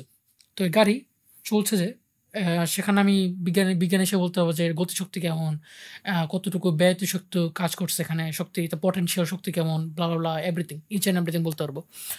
কিন্তু এই গাড়িটা চালাচ্ছি কেন? আমি কোথাও ঘুরতে যেতে পারি, আমার ইচ্ছা, বা আমি কিছু করতে পারি, এটা আমার পার্সোনাল মতামত। কিন্তু পার্সোনাল মতামত সত্য হতে পারে। হ্যাঁ, আমি ঘুরতে যাবো, সত্য। আমি ঘুরতে আসছি। কিন্তু এটা ফিজিক্যালি বা আপনার সায়েন্টিফিক্যালি প্রুফ করতে পারবেন না। তিনি আরেকটা উদাহরণ দিচ্ছেন। জন এলিয়ন্স কিন্তু একজন অক্সফোর্ড ম্যাথমেটিশিয়ান। সো আমি এখানে ম্যাথমেটিশিয়ান বা সায়েন্টিস্টদেরই উদাহরণ দিচ্ছি। তারপর উনি একটা উদাহরণ দিলেন কেক। মনে করেন আপনার গ্র্যান্ডমা বা মা আপনার জন্য কেক বানালো। এখন আপনি এই কেকটাকে দুনিয়ার সর্বোচ্চ নামি দামি সায়েন্টিস্টের কাছে পাঠালেন। তারা বলে দিতে পারবে যে এখানে গতিশক্তি কেমন, কত টেম্পারেচার কাজ করছে, কতটুকু এলিমেন্ট দিয়েছি, ইচ অ্যান্ড এভরিথিং। বাট তারা এটা বলতে পারবে না কেকটা বানানো হয়েছে কেন। হয়তো কারো বার্থডে ছিল, হয়তো বা কারো কোনো সুসংবাদ ছিল, বা আমার মন চেয়েছে, বা ওয়েদারটা এরকম, অনেক কিছু কারণ হতে পারে। এখন তাই বললে কি এটা বলবেন যে এটা মিথ্যা? অবভিয়াসলি না। অবভিয়াসলি আপনি এখানে কিছু বিশ্বাস রাখছেন। এখন এটা কিন্তু পার্সোনাল ট্রুথ না। এটা কিন্তু সত্য যে আপনি কোনো একটা ইচ্ছা কাজ করছে, কোনো একটা উদ্দেশ্য কাজ করছে। উদ্দেশ্য নন সায়েন্টিফিক একটা কথা, কিন্তু এটা কিন্তু সায়েন্টিফিক একটা ড্রাইভ হিসেবে কাজ করতেছে। যেমন আপনি সায়েন্স করেন কেন? এটার পেছনে একটা উদ্দেশ্য কাজ করে। উদ্দেশ্যকে আপনি ম্যাথমেটিক্যালি প্রুফ করতে পারবেন না। এটা একটা এভিডেন্স হিসেবে কাজ করতে পারে, নন ফিজিক্যাল প্রপার্টি হিসেবে। এভিডেন্স আর প্রুফের মধ্যে পার্থক্য হচ্ছে প্রুফ ম্যাথমেটিক্যাল প্রমাণ করা যায়, এভিডেন্স ম্যাথমেটিক প্রমাণযোগ্য না। এখন আরও কিছু উদাহরণ দেওয়া যায়। তার মধ্যে একটা উদাহরণ দিয়ে শেষ করব। যে জন লিনেক্স একটা উদাহরণ দিয়েছিলেন যে মনে করেন আপনি চা বানাবেন। এখন আপনার চা বানানোর পারপাস হচ্ছে ওয়েদার অনেক ভালো, বৃষ্টি হচ্ছে বাইরে। কিন্তু আপনি সায়েন্টিস্ট হিসেবে দেখলেন যে চার মধ্যে অণুর গতিশক্তি কেমন, এই কেমন, সে কেমন। এখন এই দুটো কি কন্ট্রাডিক্টরি? একটা পারপাস কাজ করতেছে এখানে, প্লাস সায়েন্স কাজ করতেছে। পারপাস আর সায়েন্স দুটো একসাথে কাজ করছে। ঠিক তেমনই ধর্মীয় বিশ্বাস একটা পারপাস দেয়, সেই পারপাস এবং বিজ্ঞান একসাথে কাজ করবে। এটা নিয়ে কোনো তর্ক হওয়া উচিত না। কিন্তু তর্কটা জাগে সেই জায়গায় যে অনেক কিছু আমরা পাই যে কন্ট্রাডিক্টরি দেখা যায়, যেমন বাইবেলে দেখা যায়। এখন বাইবেল অ্যাকাউন্ট আমরা যাব না, সেটা অবভিয়াসলি অনেক নন সায়েন্টিফিক ননসেন্স আছে। তবে কোরআনের ক্ষেত্রে যদি বলি, এখানে অনেকগুলো কথাবার্তা আছে যা সায়েন্সের সাথে মিলে না কিনা সেটি উপরে যাব না। তবে বিজ্ঞান যেটা করে কোনো কিছুর এক্সপ্লেনেশন দেয়। যেমন একটা লাইট মনে করেন সরল পথে চলে। একটা গবেষণা ছিল যে একটা হোল যদি থাকে সামনে, লাইট সে সামনে দিয়ে সরল পথে চলবে। যদি এখন বক্রাকারে চলে, এটা নিয়ে কাহিনী আছে। বাট এই যে সরল পথে চলতেছে, এই যে অবজারভেশন করলাম, দেয়ারফর সায়েন্স সত্য। দেখলাম যে সোজা চলতেছে, সায়েন্সও বলতেছে যে এটা সোজা চলবে, তার মানে সত্য। কিন্তু সায়েন্স এটা বলে না। সায়েন্স বললে যে এর পিছনে কারণটা কী। এখন কারণটা হচ্ছে তাফসিরের মতো। তাফসির হচ্ছে যেমন অনেক সময় রং অ্যাকাউন্টস দেয়, ঠিক তেমনই সায়েন্স অনেক সময় রং অ্যাকাউন্টস দেয়, অনেক সময় সত্য অ্যাকাউন্টসও দেয়। তাফসির যেমন অনেক সময় সত্য অ্যাকাউন্টস দেয়। কিন্তু সায়েন্সের ক্ষেত্রে পার্থক্য হচ্ছে সায়েন্স অনেকগুলো ডাটা নিয়ে আসে কোনো না কোনো সময়, যা ইন্ডাকটিভ মেথড বলে, যা philosopher Hume, Scottish philosopher maybe, তিনি এটা প্রপোজ করেন যে ইন্ডাকটিভ মেথডে চলে। কোনোটা ডাটা আসবে, সব কিছু উড়িয়ে দেবে এবং নতুন একটা তথ্য নিয়ে আসবে। এই মূলত। তো সামারি সায়েন্স বিশ্বাসের উপর দাঁড়িয়ে আছে, মেটাফিজিক্যাল অনেকগুলো, এবং সামনে যখন কাজ করতে হবে তখনও অনেকগুলো বিশ্বাসের উপর জড়িত, সেটা ফিজিক্যাল হোক, নন ফিজিক্যাল হোক। এরপর মূলত আমরা স্টিফেন হকিংয়ের মিথ নিয়ে বলবো যে মিথটা কি। স্টিফেন হকিং যখন তার একটা বই বের করেন, তখন যে জার্মান অনেক রিভিউয়ার যারা ছিলেন, তারা বলছিলেন যে স্টিফেন হকিং খোদাকে নাকচ করে দিয়েছেন, একদম ডিনাই করে ফেলেছেন, একদম প্রমাণ করে ফেলেছেন তার মডেল অনুযায়ী যে আমাদের খোদা দরকার নাই, খোদা বলতে কিছু নাই। কিন্তু এটা আসলে অনেক ভুল একটা ধারণা। এমনকি তার স্টিফেন হকিং একটা মুভিও ছিল, সেখানে অনেক রিভিউতে লেখা হয়েছিল যে স্টিফেন হকিং খুবই খুবই নাস্তিক, কট্টর নাস্তিক। যদিও হ্যাঁ সত্য, তিনি খোদাকে ডিনাই করেন, তবে তিনি তার সায়েন্সের ওয়ার্কের মাধ্যমে ডিনাই করেন। যেমন তিনি বলেছিলেন যে ইউনিভার্স, তিনি কিন্তু দুইটা জিনিসের মধ্যে ডিস্টিংগুইশ করতে পারতেন। একটা ইউনিভার্স কি, আর একটা ইউনিভার্স কোথা থেকে এসেছে বা কেন। ইউনিভার্স কি আর ইউনিভার্স কেন। ইউনিভার্স কি এটা মেকানিক্যাল একটা কোয়েশ্চেন, ইউনিভার্স কেন এটা ফিলোসফিক্যাল কোয়েশ্চেন। ইউনিভার্স কেন সৃষ্টি হয়েছে এটা একটা ফিলোসফিক্যাল কোয়েশ্চেন। এখন তিনি কিন্তু ডিস্টিংগুইশ করতে পারতেন, এবং তিনি এটাকে পসিবিলিটির মধ্যে রাখেন। হ্যাঁ, সুপারন্যাচারাল কোনো অ্যাক্টিভিটি থাকতে পারে, তবে তার থিওরি অনুযায়ী, মানে তার যে মডেল, তিনি সেই অনুযায়ী বলছেন যে এই মডেল যদি সত্য হয়ে থাকে তাহলে এই মডেল বা ইউনিভার্স, যে তিনি একটা মডেল দিয়েছিলেন, সেই মডেল বা ক্রস সিস্টেম যে মডেলটা, সেই মডেলটা অনুযায়ী আমার খোদা দরকার নেই, এটা তিনি বলেছিলেন। তিনি কিন্তু এটা বলেন না যে খোদাকে আমি নাকচ করে দিছি, তিনি এটা বলেন নাই যে সায়েন্টিফিক্যালি এটা প্রমাণ পসিবল আছে, এমন কিন্তু উনি বলেন নাই। তো তিনি হচ্ছে পরবর্তী এটা বলেছিলেন যে খোদা বা সুপারন্যাচুরাল অ্যাক্টিভিটি থাকলে থাকুক, না থাকলে না থাকুক, এটা আমার কোনো প্যারা না। আমার আমার যে ওয়ারিড সাবজেক্ট সেটা হচ্ছে সায়েন্স কি বলে। সায়েন্স যদি বলে আছে তাহলে আছে, নাহলে নেই। তবে হ্যাঁ, তার মডেল কিন্তু অনেক সমস্যা আছে, তার মডেলের প্রেডিকশন অনেক কমতি ছিল, এক্সপ্লেনেটরি পাওয়ার অনেক কম ছিল। তাই হচ্ছে আমরা এটা নিয়ে তেমনটা এখন কথা বলি না এই মডেল নিয়ে। আপনারা চাইলে রেফারেন্সটা পড়তে পারেন, what place then for a creator Hawking on God and creation, এই ব্যাপারে অনেক বিস্তারিত আলোচনা আছে। তো মেইন সামারি হচ্ছে আমরা যে মিথটা ডিবাঙ্ক করলাম, এই মিথের মধ্যে যে ডিবাঙ্কেশ, তিনি কিন্তু অনেকগুলো ফিলোসফিক্যাল বিলিফ ঢুকিয়ে দিয়েছিলেন, যেমন হচ্ছে গডের ব্যাপারে। তো এরকমই সায়েন্স হচ্ছে অনেকগুলো মেটাফিজিক্যাল বিলিফ এবং হচ্ছে অনেকগুলো মিথিক্যাল বিলিফের উপর কাজ করে, যেগুলো হচ্ছে প্রমাণযোগ্য না, এই যে মোটামুটি। এরপর হচ্ছে আমরা বোনাস হিসেবে ফাইন টিউনিং আর্গুমেন্ট কথা বলবো, যেখানে ফিজিক্স এবং ফিলোসফি অফ ফিজিক্স নিয়ে আলোচনা হবে। এপিসোড 6-তে বোনাস এপিসোড হিসেবে ফাইন টিউনিং আর্গুমেন্ট নিয়ে কথা বলবো। যদিও এটা বিজ্ঞানবাদের টপিক না, তবে বোনাস হিসেবে এটা আল্লাহ সুবহানাহু ওয়া তাআলার অস্তিত্ব নিয়ে একটা কথা, আর্গুমেন্ট। তো শুরু করা যাক। প্রথমত ফাইন টিউনিং আর্গুমেন্ট এটাই কেন পিক করলাম, আরও অনেক তো প্রমাণ আছে, যেমন কালাম কসমোলজিক্যাল কন্টিনজেন্সি আর্গুমেন্ট। তো মূলত এথিয়েস্টের কমেন্ট দেখা যায়, এখানে ক্রিস্টোফার এইচএন একজন মিলিটারি এথিয়েস্ট। তিনি বলেন যে আমার মনে হয় আমাদের মধ্যে সবাই ফাইন টিউনিংকে সবচেয়ে বেশি কৌতূহলপূর্ণ মনে করে, মানে রাইভাল মনে করে। এটা কোনো নগণ্য যুক্তি না, আমরা সবাই স্বপ্নাস্তিকই তাই মনে করি। তারপর শন ক্যারল, একজন ফিজিসিস্ট, তিনি বলেছিলেন যে আমি খুব খুশি স্বীকার করতে যে নাস্তিকদের কাছে সবচেয়ে শক্তিশালী কোনো যুক্তি থাকে, তাহলে তা হলো ফাইন টিউনিং। রিচার্ড ডকিন্স, তার মতে হচ্ছে ফাইন টিউনিং সৃষ্টিকর্তার প্রমাণের সাপেক্ষে খুব ভালো আর্গুমেন্ট। ফিজিসিস্ট যেমন হচ্ছে মারেক ডিমেন্সকি, তিনি হচ্ছেন একজন পলিশ কসমোলজিস্ট। তিনি বলেন যে ফাইন টিউনিং বা হচ্ছে ইউনিভার্স, এটাকে ফাইন টিউনিং ভাবে সাজানো হয়েছে। তারপর হচ্ছে স্টিফেন হকিং ইউনিভার্সের একটা বই আছে, সেখানে হচ্ছে জন বজলক, তিনি স্টিফেন হকিং এর অনেক কথাবার্তা আনছেন। সেখানে তিনি বলছিলেন যে ইউনিভার্স যে ফাইন টিউড না, বা হচ্ছে বিগ ব্যাং অনেক ইনর্মাস হওয়ার পরও যে আমাদের ইউনিভার্স অস্তিত্বে এসেছে, তা খুবই অসম্ভাবনীয়। তারপর হচ্ছে পল ডেভিস তার দ্য অ্যাক্সিডেন্টাল ইউনিভার্স বইতে এক কথায়, এখানে অনেক বড় একটা কোট, বাট এক কথা তিনি বলছেন যে এটা হচ্ছে কম্পেলিং যত এভিডেন্স পাচ্ছি আমরা, সেই হিসেবে দেখতে গেলে ইউনিভার্স কোনো অ্যাক্সিডেন্ট না, মানে কোনো এমনি হয়ে গেছে বা অথবা অ্যাক্সিডেন্টালি হয়ে গেছে, এরকম কোনো ফেনোমেনন আমরা পাই না। তো এই ক্লাসের আউটলাইন হচ্ছে আমরা থিওলজিক্যাল সিগনিফিকেন্স দেখব, এভিডেন্স আর প্রুফের মধ্যে পার্থক্য কি তা নিয়ে আলোচনা করব, ডেফিনেশন কি, অ্যাস্ট্রোফিজিক্যাল কনস্ট্যান্টস, কার্বনের ইতিহাস, multiverse, fine tuning under theorism, naturalism, objection. এবং যদি কারো কোনো অবজেকশন থাকে, মানে কোয়েশ্চেন আনসার থাকে, তাহলে হচ্ছে কমেন্টে করতে হবে, আমি অ্যান্সার দিব ইনশাল্লাহ। তো থিওলজিক্যাল সিগনিফিকেন্স হচ্ছে, যেমন ধরেন আপনার ইন্টুইশনটা কি, এটা বুঝতে হলে রিচার্ড ডকিন্স, একজন ফেমাস নাস্তিক, তিনি একটা ডিবেটে খুব চমৎকারভাবে বলছেন যে আমরা যখন ছোট ছিলাম, এটা আইনস্টাইন বলেন বা অন্য কেউ বলেন, যে কোনো বিজ্ঞানী, যখন ছোট ছিলাম তখন হচ্ছে প্রকৃতি যখন দেখতাম, তখন আমরা খেয়াল করতাম যে এটা কোনো ডিজাইনড বা হচ্ছে কোনো কেউ সৃষ্টি করছে, নিজে নিজে হওয়ার কথা না। যখন বিবর্তন আসছে, বিবর্তন বিদ্যা অন্যান্য থিওরি আসছে, আমরা দেখলাম যে আসলে এটা অন্য কাহিনী, এরকম একটা কথা বলছিলাম উনি। তো ইনটুইশন, মানে এটা হচ্ছে তার ইনটুইশন ছিল। এই ইনটুইশনটাকে জাগ্রত করার জন্য এই ক্লাসটা।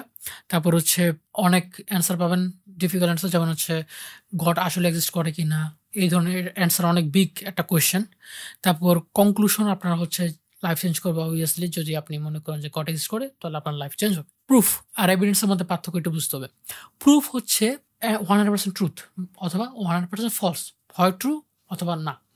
প্রুফ ম্যাথমেটিক্যালি প্রমাণ করা যায়, যেমন 2+2=4 ম্যাথমেটিক্যাল প্রমাণযোগ্য, এটা একটা প্রুফ। তো অ্যাম্বিগুয়াস প্রুফকে আর ডেফিনেটিভ প্রুফকে, definitive proof 100% true, but ambiguous proof হচ্ছে হ্যাঁ ম্যাথমেটিক্যাল প্রমাণ করা যায়, বাট কিছু জিনিস আছে যেগুলো ম্যাথমেটিক প্রমাণ করা যায়, তাও চলে আসে, সেগুলো হচ্ছে অ্যাম্বিগুয়াস প্রুফ। এভিডেন্স আর প্রুফের মধ্যে অনেক বিশাল পার্থক্য। এভিডেন্স হচ্ছে এগুলো ম্যাথমেটিক্যাল প্রুফ করা যায় না, যেমন জন ওয়ার্নার ওয়ালেস তার বই গডস ক্রাইম সিন, সেখানে তিনি বলেন যে মনে করেন একটা ঘরে খুন হয়েছে, এখন সেখানে অনেকগুলো মাল এদিক সেদিক ছড়াছিটে আছে, যেমন ফার্নিচার, হচ্ছে বেড, সব কিছু চুরমার অবস্থায় আছে। এখন সেগুলো কিন্তু একটা এভিডেন্স হিসেবে কাজ করতেছে, এগুলো কিন্তু ম্যাথমেটিক্যাল প্রমাণ করবেন না আপনি, অবভিয়াসলি আপনি এখানে এভিডেন্স হিসেবে কাজ করতেছে, যেগুলো একটা পয়েন্টে নিয়ে যাবে। ঠিক তেমনই আমার ফাইন টিউনিং আর্গুমেন্ট, হ্যাঁ এখানে ফিজ যেহেতু আছে, তার মানে এটা ম্যাথমেটিক্যাল প্রমাণযোগ্য, তাই এটা প্রুফ। যেহেতু এখানে ফিলোসফি চলে আসতেছে, যেহেতু ফিলোসফিক্যাল আমরা ম্যাথমেটিক্যাল প্রমাণ করি না, দেয়ারফর এটা এভিডেন্স হলেও যেহেতু এভিডেন্স আর প্রুফ একসাথে কাজ করতেছে, তাই এটা একটা অ্যাম্বিগুয়াস প্রুফ। এরপর আসি ইউনিভার্স বা ফাইন টিউনিং আর্গুমেন্ট, যেটা ইউনিভার্সের কাছে যখন অ্যাপ্লাই করি তার সংজ্ঞাটা আসলে কি। মনে রাখবেন ফাইন টিউনিং যেটা বললাম এটা ফিজিক্স থেকে এসেছে। সো এখানে ফাইন টিউনার আছে কিনা বা হচ্ছে ফাইন টিউনিং যে করেছে সেটা ফাইন টিউনার আছে কিনা সেটা এখানে মাইনে রাখে না। আর ফাইন টিউনিং আসলে কি, যেমন ধরেন এখানে স্ক্রিনে দুজন ফিজিসিস্ট দেখতে পাচ্ছেন, এই পদার্থবিজ্ঞানের দুজন, একজন হচ্ছে লুক বার্নস আর একজন হচ্ছে লুইস। লুইস হচ্ছেন একজন নাস্তিক ফিজিসিস্ট আর একজন লুক বার্নস হচ্ছেন একজন হচ্ছে আস্তিক ফিজিসিস্ট। তো দুজন মিলে এই বইটা লিখছেন আর কি, the Fortune universe, fortunate universe. সেখানে তারা বলতেছেন যে ধরেন একটা রেডিও যখন আমরা এফএম রেডিও শুনি তখন হচ্ছে এটাকে টিউন রাখার ট্রাই করি, একটা নির্দিষ্ট ফ্রিকোয়েন্সিতে রাখার ট্রাই করি। যদি ফ্রিকোয়েন্সি যদি হেরফের হয় তাহলে আমরা শুনতে পাই না। এটাকে বলে ফাইন টিউন রেখেছি। এখন টিউনটা কে রেখেছে? আমি, কারণ আমি এদিক সেদিক করার পর এটা শুনতে পারতেছি। আমি বা হচ্ছে ফাইন টিউনার এক্সিস্ট করে কিনা এটা সায়েন্স গবেষণা করেও না, কারণ হচ্ছে আপনি হচ্ছেন একজন এজেন্ট। যেমন ধরেন একটা মাউসকে আপনি হাতে রাখার ফলে আপনি বিজ্ঞান যেটা বলবে গ্র্যাভিটির কারণে নিচে আছে, উপরে একটা রিয়াকশনের ফোর্স কাজ করতেছে, তাই হচ্ছে এটা উপরে আপওয়ার্ড ফোর্স আর কি, দুটা সমান, তাই হচ্ছে এখানে একটা লেভেলে আছে, কারণ আমার হাতটা এখানে কাজ করতেছে। কিন্তু এখন আমি যদি একটা এজেন্ট যে সে যদি এটা উঠানোর ফলে কি হবে, আপওয়ার্ড ফোর্সটা উপরে উঠে গেল। এখন তার মানে কি আমি ফিজিক্সের ল চেঞ্জ করে দিচ্ছি? অবভিয়াসলি না, এজেন্ট এটা করে না, এজেন্ট নিয়ে গবেষণাও করে না ফিজিক্স। তো যাই হোক, ফাইন টিউনার কি, মানে ফাইন টিউনার কোথা থেকে আসছে এটা নিয়ে ফিজিক্সের গবেষণা না, ফাইন টিউনিং গবেষণা না। এরপর আসি অ্যাস্ট্রোফিজিক্যাল কনস্ট্যান্ট, এটা হচ্ছে ফাইন টিউনিং এর মেন বডি। এটা নিয়ে আমি খুব একটা সময় ব্যয় করবো না, তবে কিছু উদাহরণ দিই। যেমন হচ্ছে কসমোলজিক্যাল কনস্ট্যান্ট, ল্যামডার মান, যেটা এটা খুবই সামান্য রেঞ্জের।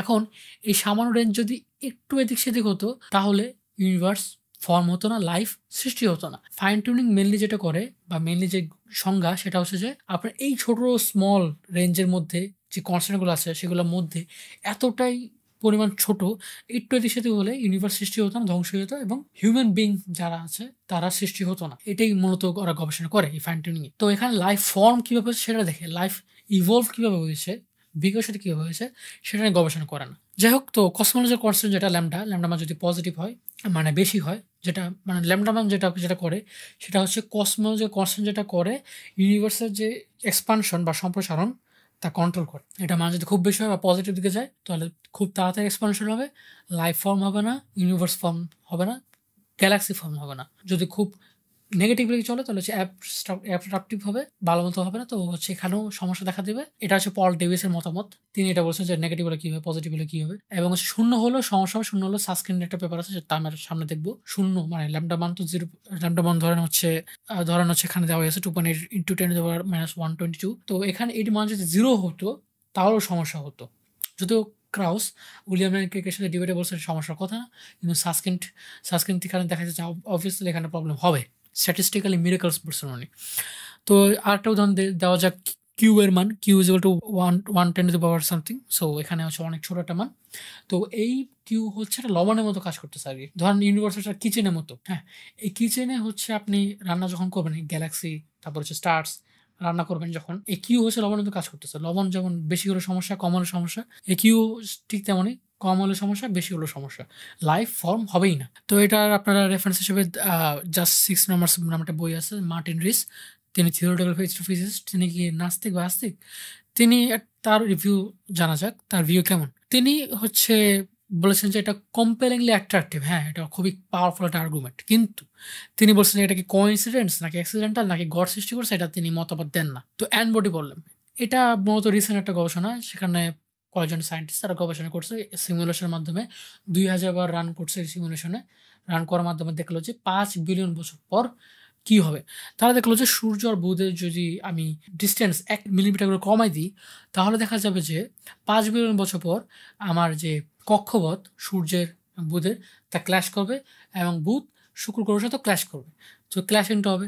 এখন আল্লাহ সুবহানাহু ওয়া তাআলা যদি আগে থেকেই 1 মিলিমিটার করে কমাই দিতেন, বা হচ্ছে ইউনিভার্স নিজে এক মিলিমিটার করে আগে থেকে কমাই দিত, তাহলে আমরা আজকে সৃষ্টি হতাম না। কার্বন ইতিহাস এটা খুবই পাওয়ারফুল একটা আর্গুমেন্ট। আপনার হচ্ছে জানেন কি জানি না যে হিলিয়াম এবং হচ্ছে আরও কিছু কম্পোনেন্ট মিলে হচ্ছে কার্বন তৈরি হবে।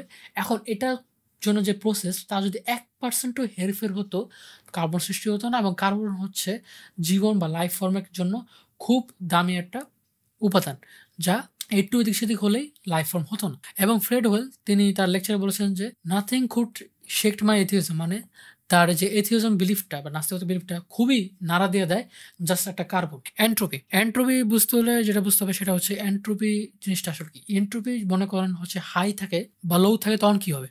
যদি লো থাকে খুব গোছালো থাকবে, যদি বেশি হয় তাহলে হচ্ছে বিশৃঙ্খলা দেখা দেবে। এখন আমরা যে পড়েছিলাম যে ইভলিউশন থিওরিতে যে ডারউইন বলছে যে সভ্য জাতিকে অসভ্য জাতি রিপ্লেস করবে, ঠিক তেমনই এখানেও আস্তে আস্তে লো এন্ট্রপি মানে গোছালো অবস্থা থেকে ইউনিভার্স আস্তে আস্তে হাই এন্ট্রপি দিকে যাবে, বা গোছালোটা হবে না, বিশৃঙ্খলা দেখা দেবে। বিশৃঙ্খলা আমরা অ্যাজ দ্বারা প্রকাশ করি সায়েন্সের ভাষায়। তো এই লো এন্ট্রপি থেকে হাই এন্ট্রপি যাচ্ছে, এটা থার্মোডাইনামিক্সের দ্বিতীয় সূত্র। কিন্তু এটা ইউনিভার্স দেখা গেল প্রথম দিকে একদম বিগ ব্যাং এর দিকে আমরা এটা উল্টা দেখতে পাই। তখন উল্টা লো এন্ট্রপি ইউনিভার্স লো এন্ট্রপি থেকে লো এন্ট্রপি যাওয়ার ট্রাই করতেছিল। এটা কেন? এটা হওয়ার তো কথা না। এটা যদি না হতো, এবং এটা হওয়ার যে সম্ভাবনাটাই যে লো এন্ট্রপি থেকে লো এন্ট্রপি যাচ্ছে, এটা হওয়ার সম্ভাবনা রজার পেনরোসের মতে এটার সম্ভাবনা হচ্ছে 1/10⁻123, মানে খুবই সামান্য পসিবিলিটি ছিল এটা এন্ট্রপি থেকে লো এন্ট্রপি হওয়ার। যেখানে আমরা নর্মালি দেখি এটা আসলে লো এন্ট্রপি থেকে হাই এন্ট্রপি যাওয়ার কথা। সো একটা ইকুইলিব্রিয়ামে আসার কথা ছিল এখানে। তো এখানে একটা আইস অ্যানালজি দিই যে ইকুইলিব্রিয়াম বলতে কী বোঝায়। যেমন ধরেন একটা আইস পানির মধ্যে দিলাম, আস্তে আস্তে গলবে, কারণ কি এখানে শক্তি ট্রান্সফার হচ্ছে, যাতে এই পানির যে শক্তি, এটা পানির শক্তি কিন্তু বেশি, তাপ ধারণ ক্ষমতা যেটা, আবেগিক তাপ যেটা, আবেগিক তাপ পানির বেশি, বরফের কম। এখন বরফে মনে করেন হচ্ছে 5, আর হচ্ছে পানি মনে করেন 10। তারা যেটা করবে সমান সমান ট্রাই করবে, ইকুইলিব্রিয়াম ট্রাই করবে। তো আস্তে আস্তে গলতে গলতে কী হবে, এই পানি থাকবে, বরফ পানি হয়ে যাবে, তো 5 হয়ে গেল, সমান সমান হয়ে গেল। এটা হচ্ছে ইকুইলিব্রিয়াম। তো এই ইকুইলিব্রিয়াম হওয়ার ট্রাই করবে। এই জন্য যখন হাই এন্ট্রপি যাবে আস্তে আস্তে শক্তি একদম ডিস্ট্রিবিউট হয়ে যাবে, সমান সমান হয়ে যাবে, তখন আর তাপ শক্তি আদান প্রদান হবে না, স্থানান্তর হবে না, তখন হচ্ছে আর কোনো শক্তি এখানে কাজে লাগবে, তখন হচ্ছে বিশৃঙ্খলা দেখা দেবে, যেটা হওয়ার কথা ছিল না একদম বিগ ব্যাংয়ের দিকে। এরপর আসে মাল্টিভার্স। আচ্ছা, ধরলাম যে এটা খুবই পাওয়ারফুল একটা আর্গুমেন্ট, খুবই ঠিক আছে, ইউনিভার্স আসলে এমন হওয়ার কথা না, তাও এরকম হয়েছে। সো হ্যাঁ, এখানে ফাইন টিউনার একটা ইন্ডিকেশন দিচ্ছে যদি ফিলোসফি দিকে যাই। তো মাল্টিভার্স এখানে তোরা কি দোষ করলো? হয়তো ইউনিভার্স ইনফাইনাইট বা চলতে চলতে চলতে একটা ইউনিভার্স পেয়ে গেলাম যেখানে লাইফ সৃষ্টি হয়েছে, তো এখানে কোনো ভ্যালু নাই। এটা মূলত মিউচিও কাকু বলছিল যে আমাদের ইউনিভার্সের আগে, বিগ ব্যাং এর আগে অনেকগুলো বাবল ইউনিভার্স ছিল, আস্তে আস্তে তার একটা ইউনিভার্স সৃষ্টি হয়েছে। তারপর হচ্ছে অনেকে আরও তথ্য দেয়, যেমন হচ্ছে রজার পেনরোস, তিনি বলছিলেন যে 2টা ইউনিভার্স ক্ল্যাশ করে বা পতন ঘটে আরেকটা ইউনিভার্স সৃষ্টি হয়েছে। তারপর হচ্ছে লিস মোলিন বলছে যে ব্ল্যাক হোল দিয়ে যদি আমি ইন্টার করি তাহলে আমি অনেকগুলো বেবি ইউনিভার্স পাবো, যেগুলো হচ্ছে অন্যান্য ইউনিভার্স। So multiverse proven. তো এখানে অনেকগুলো সমস্যা আছে, যেমন হচ্ছে আমি একটা উদাহরণ দিই, কোয়ান্টাম মেকানিক্স কী বলে? কোয়ান্টাম মেকানিক্স 2টা ইন্টারপ্রিটেশন দিই আমি এখানে। Copenhagen, many words. কোপেনহেগেন যেটা করে, কোপেনহেগেন বলে যে ধরেন হচ্ছে আপনি একটা কয়েন টস করলেন, হেড আসতে পারে, টেল আসতে পারে। এখন হয় হেড আসবে অথবা টেল আসবে, 50-50 চান্স। ধরেন হচ্ছে হেড আসলো, এখন বাকি যে টেল পসিবিলিটি ওটা কী হবে? তো ওরা বললো কি তাহলে আমরা অবজার্ভ করি। অবজার্ভ করলে কী হবে? অবজার্ভ করলে আপনি জানতে পারবেন যে হ্যাঁ, হেড আসবে না টেল আসবে, রাইট? হেড আসবে না টেল আসবে, জানতে পারবেন। এখন মনে হয় হেড আসলো, টেল যে পসিবিলিটি ছিল ওটা কী হবে? ওটা ভ্যানিশ, ওটা আর চলবে না। এখন মেনি ওয়ার্ডস যে ইন্টারপ্রিটেশন, কোপেনহেগেনের অন্য একটা ইন্টারপ্রিটেশন, সেটা বলবে যে যে হেড আর টেল যে পসিবিলিটি ছিল, এই ইউনিভার্সে হেড আসে না, কিন্তু অন্য ইউনিভার্সে টেল আসবে। আর আরেকটা ইউনিভার্সে হেড টেল কোনোটা আসবে, হয়তো অন্য জায়গায় পড়ে গেছে, অথবা আরেকটা ইউনিভার্সে কয়েন টস করলাম, আকাশে উড়ে গেছে, এরকম অন্যান্য পসিবিলিটি দিবে। সো মেনিভার্স ইন্টারপ্রিটেশন এখানে অন্যান্য পসিবিলিটি যেগুলো সেগুলো সংরক্ষণ রাখছে অন্যান্য টাইম লাইনে, এভাবে ওরা উদাহরণ দেয়। তো এখানে অনেকগুলো প্রবলেম আছে, যেমন হচ্ছে এই ম্যানুয়ালস ইন্টারপ্রিটেশন যেটা, এটা হচ্ছে অবজার্ভেবল না। প্রথমত সাবিনহলসের মতে এটা হচ্ছে টেস্টেবল হাইপোথেসিস না, তাই এটা অনুমান অথবা রূপক কথা হিসেবে চালাতে পারবো। আবার ব্ল্যাক হোল যেটা, লিসমন যেটা বলছিল যে আমি যদি এটাতে এন্টার করি তাহলে হচ্ছে বেবি ইউনিভার্স পাবো। কিন্তু এখানে যে সমস্যাটা, স্টিফেন হকিংও বিশ্বাস করতেন যে হ্যাঁ, ব্ল্যাক হোল দিয়ে এন্টার করলে আমরা একটা ইউনিভার্স পাবো, আর একটা ইউনিভার্স পাবো। কিন্তু জন প্রেস্কিল তিনি হচ্ছে এখানে বলেন যে স্টিফেন হকিংকে একদম সামনাসামনি কনফার্ম করে বলেন যে আসলে ইনফরমেশন যেটা যখন ব্ল্যাক হোলতে ঢুকে তা স্কেপ করে ব্ল্যাক হোলকে এবং আমাদের ইউনিভার্সে রয়ে যায়।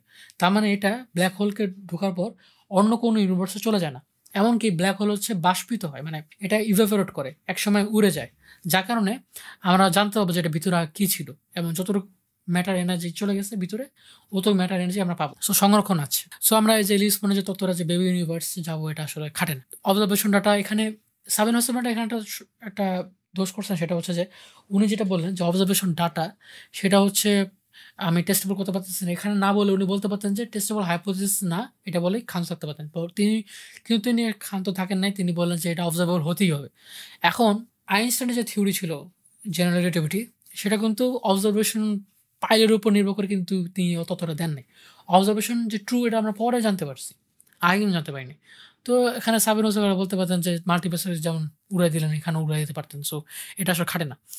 এটাকে সিউডো সায়েন্স কিনা? অবভিয়াসলি এটা সিউডো সায়েন্স, কারণ এখানে কোনো প্রেডিকশন পাওয়ার নাই। অনেক থিওরি দিয়েছে যেগুলো সবকটাই চ্যালেঞ্জিং, যেমন স্ট্রিং থিওরি এখন আর প্রেডিক্টিভ পাওয়ার এবং এক্সপ্লেনেটিভ পাওয়ার দেয় না। সো এটা আমরা এখন মানি না। তারপর হচ্ছে অনেকে বলবে যে যখন বিগ ব্যাং হলো, কসমিক মাইক্রোওয়েভ ব্যাকগ্রাউন্ড যেটা, সেইটা থেকেও তো আমরা জানতে পারি, সেখান থেকে প্যাটার্ন পাবো। অনেকগুলো ইউনিভার্সে প্রথম হয়েছে, প্রথম আমরা থেকে সিএমবি আমরা বা কসমিক মাইক্রোওয়েভ যে প্যাটার্নটা, সেটা পেতে পারি। সেটা পাওয়ার পর আমরা প্রমাণ করতে পারবো যে এই তো মাল্টিভার্সের ছাপ পেয়ে গেলাম।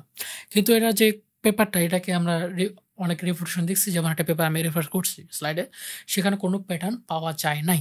তারপর অনেকে আমরা শুনছি যে মনে হচ্ছে মাল্টিভার্স, অনেক মুভি আছে, বই আছে, সায়েন্স ফিকশন ভরা, এমনকি একাডেমিক বইও আছে, এমনকি পেপার আছে অনেক, যেখানে মাল্টিভার্সের থিওরি নিয়ে আলোচনা করা হয়েছে।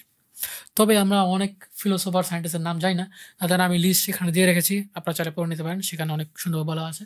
হ্যাঁ, আরেকটা জিনিস, যে ইনফাইনাইট মাল্টিভার্স শুধু অবজারভেশন ডাটা না বা টেস্টেবল হাইপোথিসিসের উপর নির্ভর করছে ব্যাপারটা এমন না।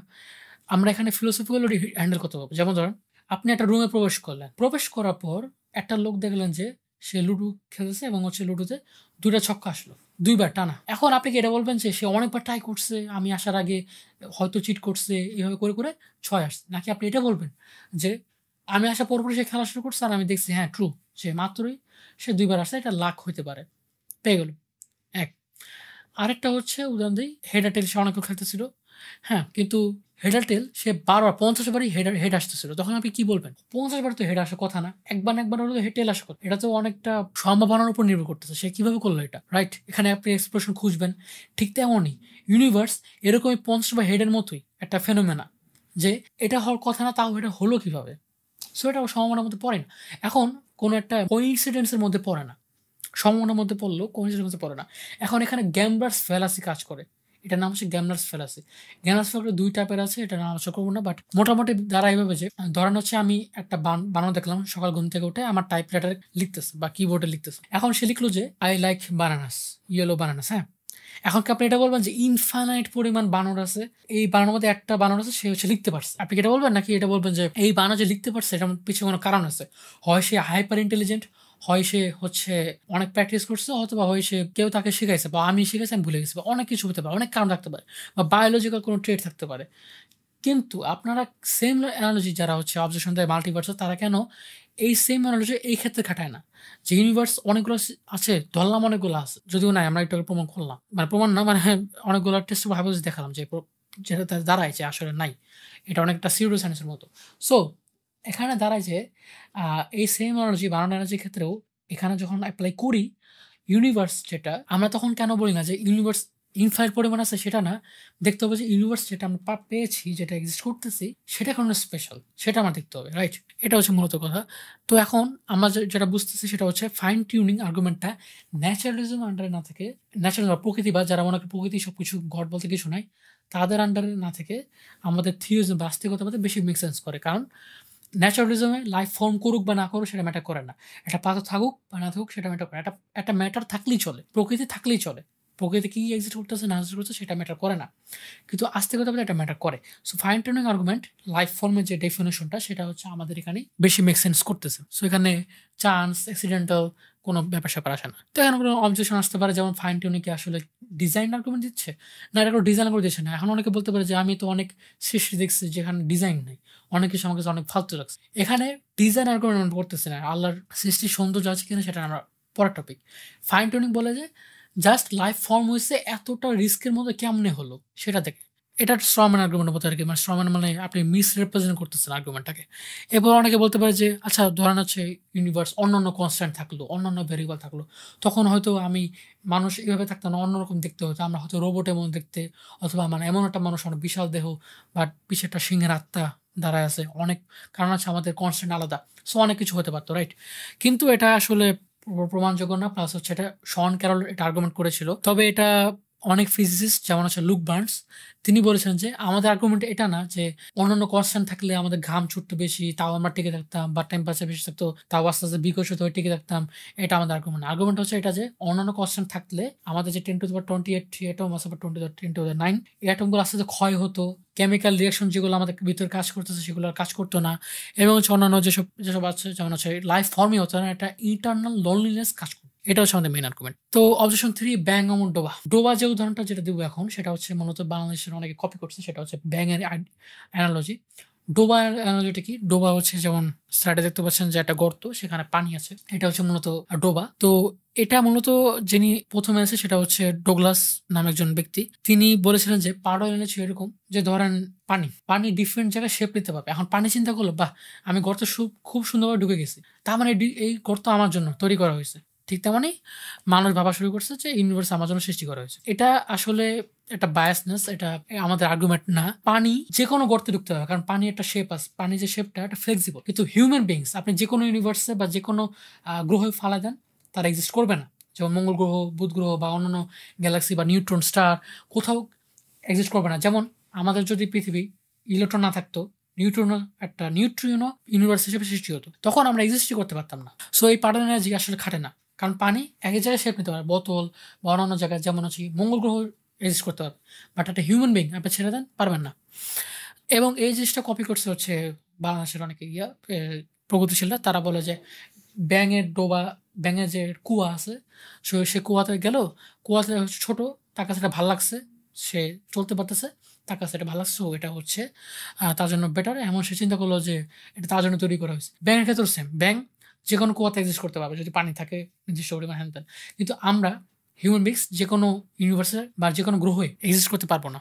সো এটা যদি সায়েন্টিফিক রেসপন্স কেউ পড়তে চান, তাহলে এখানে পেপারে সাজেস্ট করা আছে। এবং হচ্ছে ফিলোসফিক্যাল অ্যানালিসিস যদি কেউ পড়তে চান, সেটাও আছে। এখানে সেলফ সিলেকশন ইফেক্ট নিয়ে কথাবার্তা আছে অনেক। তো ধরেন হচ্ছে আমরা একটা উদাহরণ দিই, একটা কনস্ট্যান্ট, যেমন ধরেন আমার হচ্ছে হাইড্রোজেন অ্যাটম দিয়ে তৈরি। আমরা মাটি তৈরি না হয়ে হাইড্রোজেন অ্যাটম দিয়ে তৈরি হয়েছে। আর হাইড্রোজেন অ্যাটম দিয়ে যদি তৈরি হতাম, তাহলে যে সমস্যা হতো যে এই শুধু আমাদের আমি না, ইউনিভার্সে যদি হাইড্রোজেন অ্যাটম দিয়ে তৈরি হতো, তাহলে গ্র্যাভিটেশনাল কলাপস হতো। তারপর হচ্ছে টাইম ড্রাস্টিক্যালি ডিক্রিজ হয়ে যেত। তারপর হচ্ছে মোরাল এজেন্ট যারা আমরা, তারা এমবডিড যেটা ইভলিউশন দেখা যেত না। এটা আমার মতামত না, এটা হচ্ছে আমেরিকার ফিলোসফার রবিন কলিন্সের মতামত। আর একটা যদি কথা বলি প্রাকৃতিক সম্ভাবনা এবং হচ্ছে যুক্তিগত সম্ভাবনা নিয়ে, এটা নিয়ে অনেক আলোচনা করা যায়। আমি জাস্ট উদাহরণ দিই। প্রাকৃতিক সম্ভাবনা, একটা জিনিস গরম হতে পারে এবং ঠান্ডা হতে পারে, এটা কোনো সমস্যা না। বা এজেন্ট যেটা আমি বললাম, যেটা পদার্থ আমি যে হাতের উপর রাখি সেটা উপরে উঠাতে পারবো, সেটা কোনো সমস্যা না। ঠিক যেমন আমি যদি পানির উপর হাঁটি, এটা আল্লাহ যদি আমার শক্তি দেন, এটা প্রাকৃতিকভাবে সম্ভব। এটা লজিক্যাল, পুরোপুরি লজিক্যাল, কারণ আপওয়ার্ড ফোর্সের উপরে করা যাবে। এটা কন্ট্রাডিক্টরি না, বাট লজিক্যাল সম্ভাবনা আছে এটা কন্ট্রাডিক্টরি দিকে নিয়ে যায়। যেমন হচ্ছে একটা জীব হচ্ছে মৃত আছে, জীবন্ত আছে, কন্ট্রাডিক্টরি। অথবা পানি অ্যাট দ্য সেম টাইম আগুন হতে পারবে না। অথবা আমি একটা চোখ অ্যাট দ্য সেম টাইম দেখতেছি, at the same time blind হতে পারবো না। অথবা আপনি ধরেন একটা উদাহরণ দিই, যেমন একটা লোক বিবাহিত হয়ে অবিবাহিত, এটা স্বভাবটা। অথবা চতুর্ভুজীয় বৃত্ত এক্সিস্ট করবে না, লজিক্যালি ট্রুথফুল না। মেটাফিজিক্যাল বা অধিবিদ্যাগত অসমানে আমরা এখন বলবো না, বাট এই দুটো থেকে বলা যায় যে গড এমন কিছু সৃষ্টি করবে না যা হচ্ছে লজিক্যালি কন্ট্রাডিক্টরি। যেমন হাইড্রোজেন যদি তৈরি হয়, লজিক্যাল কন্ট্রাডিক্টরি, এটা সৃষ্টি করা পসিবল না। যেমন হচ্ছে লজিক্যাল কন্ট্রাডিক্টরি, এটা আল্লাহর শানের মধ্যে পড়ে না। কসমনের কনস্ট্যান্ট কি জিরো হতে পারবে কিনা? সাসকেন্ড বলতেছে যে তার ব্যাপারে যে এটা জিরো হলেও আমাদের হচ্ছে সমস্যা দেখা দিবে। দেরফর এটা হচ্ছে মনে করেন এটার মান হচ্ছে 0.007, কথা কসমনের যদি আরো কম, তো এর মানটা যদি কম হয়, মানে আরো কম হতো তাহলে, বা যেমন জিরো হতো, যেমন লরেন্স ক্রমস বলছে যে জিরো হলে সম্ভাবনা দেখা যেত যে লাইফ ফর্ম হতো, কিন্তু আসলে লাইফ ফর্ম হতো না। সাসকেন্ড তার একটা ব্যাপারে কথা বলেছেন। তারপর হচ্ছে অবজেকশন নাম্বার 6, যে 99.99% এলাকা পুরোপুরি ফাঁকা, কোনো জীব নেই, খালি আমরাই। তো আমরা হচ্ছে একটা চান্স বা একটা অ্যাক্সিডেন্টাল একটা সত্তা, আমরা কোনো আল্লাহর সত্তা না। ডেফিনেশনটাকে আবার দেখেন, ডেফিনেশনটা না যে লাইফ কোথায় কোথায় আছে, কত পরিমাণ আছে, মঙ্গল গ্রহে আছে কিনা, এই আছে, এটা আমাদের আর্গুমেন্ট না। আমাদের আর্গুমেন্ট আছে কেন এত স্মল অ্যারেঞ্জমেন্টের মধ্যে আমাদের লাইফ ফর্ম হবে, এটা হচ্ছে আমাদের মেন আর্গুমেন্ট।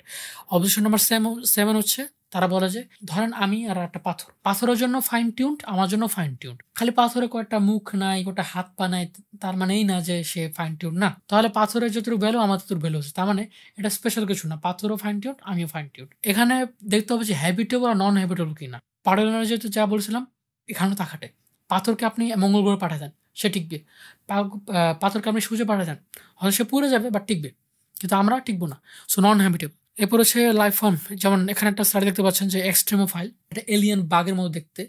এই এলিয়েন বাঘটা যদি সরে এখানে, তো এটা অনেক তাপমাত্রা, অনেক প্রেশার নিয়ে থাকতে পারে এবং আস্তে আস্তে ইভলভ হয়েছে আর আস্তে আস্তে আরও প্রেশার নিতে পারে। তবে এটাও আমাদের মেন আনকোভেন্ট না যে সে বিকশিত কীভাবে হয়েছে, আমাদের মেন আনকোভেন্ট হচ্ছে লাইফ ইভলভ কীভাবে হয়েছে, এটা আমাদের মেন আনকোভেন্ট। সো এটা নিয়ে তেমন একটা যুক্তি খাটা না। তো মূলত আমাদের সামারি হচ্ছে একটাই, যে আল্লাহ যদি না থাকতো তাহলে এই ইউনিভার্স র্যান্ডমলি নিজে নিজে কীভাবে বুঝলো যে কনস্ট্যান্টগুলো এত হওয়া উচিত, এত হলে একটা লাইফ ফর্ম হবে। অবভিয়াসলি এখানে কোনো একটা মাইন্ড কাজ করতেছে এর পিছনে। যেমন একটা ফার্নিচার বানাতে যেমন একটা মাইন্ড লাগে, ঠিক তেমন ইউনিভার্স আছে একটা মাইন্ড আছে, যেটা হচ্ছে সুপার ন্যাচারাল মাইন্ড, কিন্তু হচ্ছে গড বা আল্লাহ সুবহানাহু ওয়া তাআলা। তো আজকে এই পর্যন্ত, এবং হচ্ছে আমাদের এই হলো বিজ্ঞান বিদ্যার সিরিজ শেষ। আশা করি সবাই ভালো লাগছে, আমাদের দোয়া করবেন। আসসালামু আলাইকুম, সবাইকে ধন্যবাদ।